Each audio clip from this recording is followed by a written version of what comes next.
Paulo e Estevão, pelo Espírito Emmanuel. Psicografia Francisco Cândido Xavier.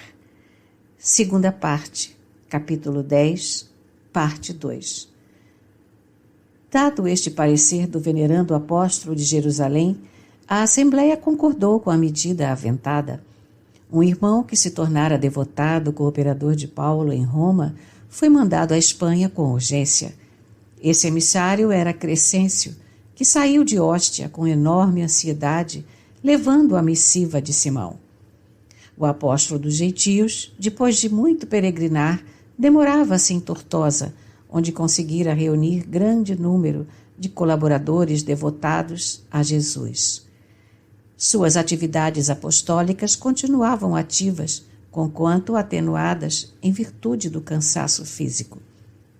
O movimento das epístolas diminuíra, mas não se interrompera de todo, atendendo às necessidades das igrejas do Oriente. Timóteo partira da Espanha para a Ásia, carregado de cartas e recomendações amigas. Em torno do apóstolo agrupara-se novo contingente de cooperadores diligentes e sinceros. Em todos os recantos, Paulo de Tarso ensinava o trabalho e a renúncia, a paz da consciência e o culto do bem. Quando planejava novas viagens na companhia de Lucas, eis que surge em Tortosa um mensageiro de Simão. O ex-rabino lê a carta e resolve regressar à cidade imperial imediatamente. Através das linhas afetuosas do velho antigo, entreviu a gravidade dos acontecimentos. Além disso, João necessitava voltar à Ásia.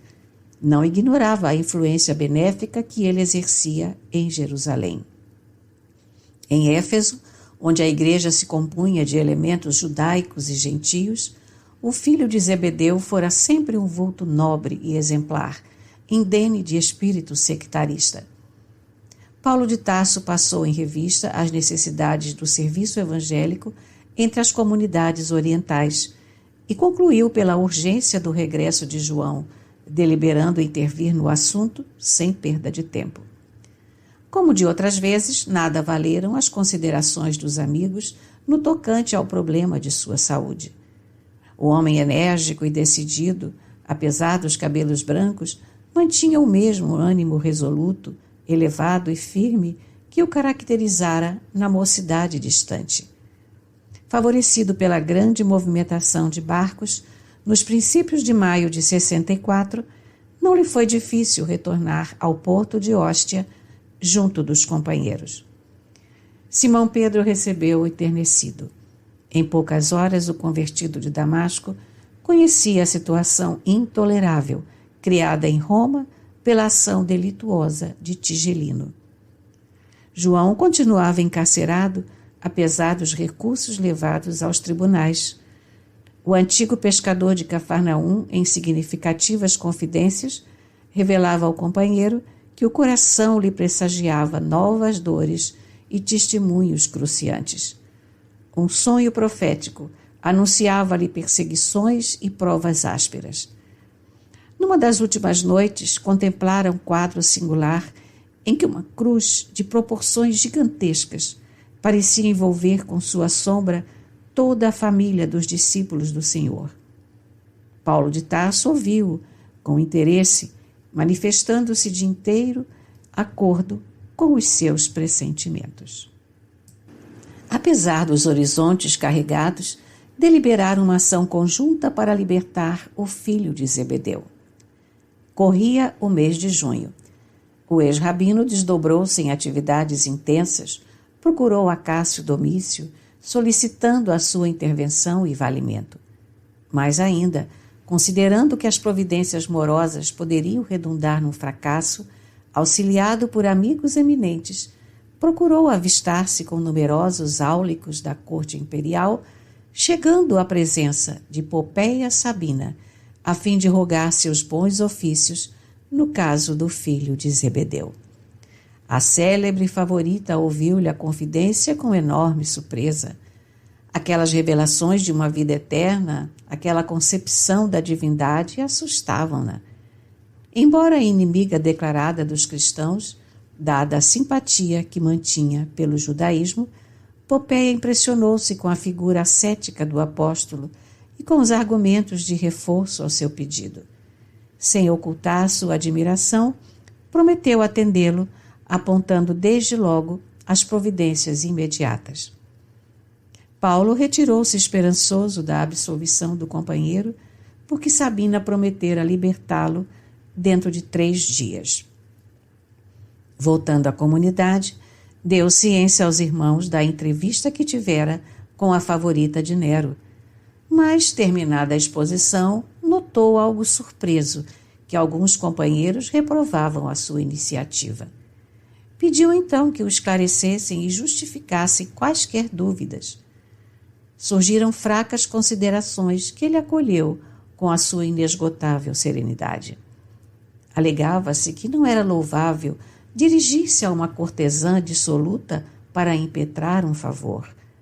Semelhante proceder afigurava-se de Éfeso a seguidores do Cristo. Popéia era mulher de vida notadamente dissoluta, banqueteava-se nas orgias do Palatino, caracterizava-se por sua luxúria escandalosa. Seria razoável pedir-lhe proteção para os discípulos de Jesus? Paulo de Tarso aceitou as mofinas arguições com beatífica paciência e objetou sensatamente: respeito e acato a vossa opinião, mas antes de tudo considero necessário libertar João. Fosse eu o prisioneiro e não haveria de julgar o caso tão urgente e tão grave. Estou velho, alquebrado, e portanto melhor me fora e mais útil, quiçá, meditar na misericórdia de Jesus através das grades do cárcere. Mas João está relativamente forte, moço, dedicado. O cristianismo da Ásia não pode dispensar-lhe a atividade construtiva até que outros trabalhadores sejam chamados à semeadura divina. Com referência às vossas dúvidas, porém, cumpre-me aduzir um argumento que requer ponderação. Por que considerais imprópria uma solicitação a Popéia Sabina? Teríeis a mesma ideia se me dirigisse a Tigelino ou ao próprio imperador? Não serão eles vítimas da mesma prostituição que estigmatiza as favoritas de sua corte? Se combinasse com o militar embriagado do Palatino as providências imprescindíveis à libertação do companheiro, talvez aplaudisseis meu gesto, sem restrições. Irmãos, é indispensável compreender que a derrocada moral da mulher quase sempre vem da prostituição do homem. Concordo em que Popéia não é a figura mais conveniente ao feito, em virtude das inquietações da sua vida. Entretanto, é a providência que as circunstâncias indicaram, e nós precisamos libertar o devotado discípulo do Senhor. Aliás, procurei valer-me de semelhantes recursos, recordando a exortação do Mestre, na qual recomenda ao homem granjear amigos com as riquezas da iniquidade.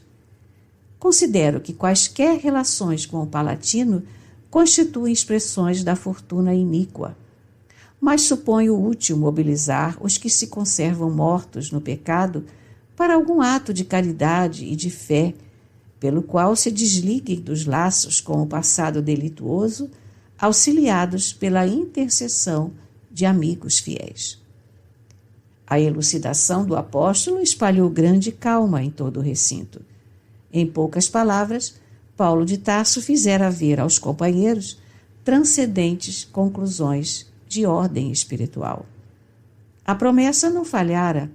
Em 3 dias, o filho de Zebedeu era restituído à liberdade. João estava abatidíssimo. Os maus tratos, a contemplação dos quadros terríveis do cárcere, a expectação angustiosa, haviam-lhe mergulhado o espírito em perplexidades dolorosas. Pedro regozijava-se, mas o ex-rabino, atento à tensão ambiente, sugeriu o regresso do apóstolo Galileu à Ásia sem perda de tempo. A igreja de Éfeso esperava-o. Jerusalém devia contar com a sua colaboração desinteressada e amiga.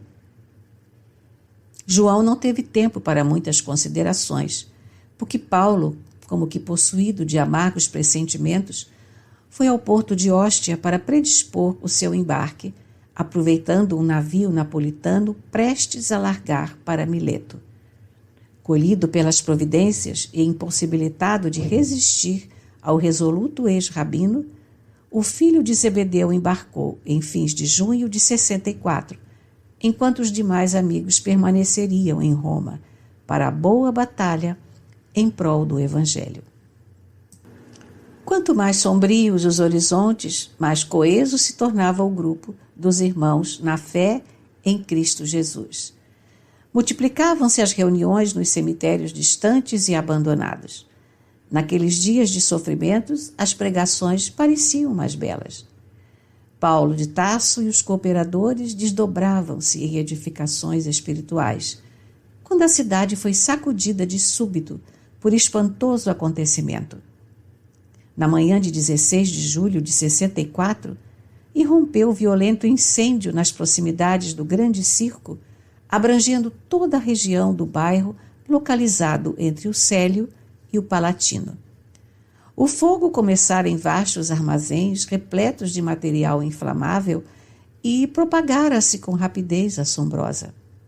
Debalde foram convocados operários e homens do povo para atenuar-lhe a violência.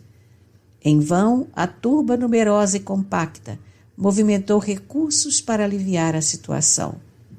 As labaredas subiam sempre, alastrando-se com furor, deixando montões de escombros e ruínas.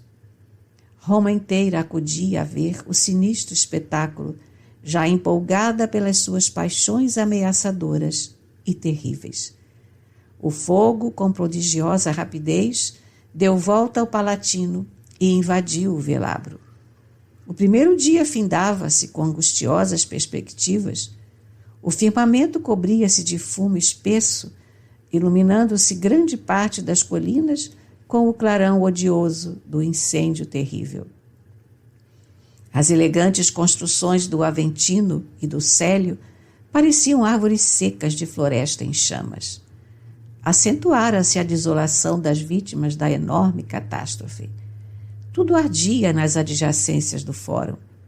Começou o êxodo, com infinitas dificuldades. As portas da cidade congestionavam-se de pessoas tomadas de profundo terror.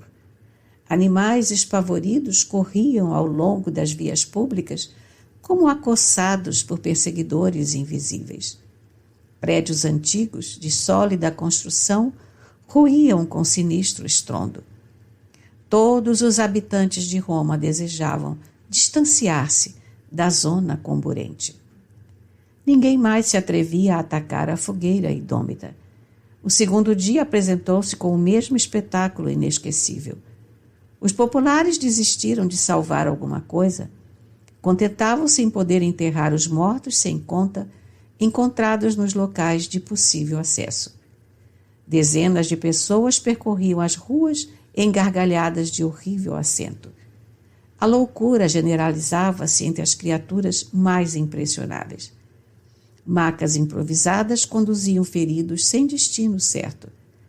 Longas procissões invadiam os santuários para salvar as suntuosas imagens dos deuses.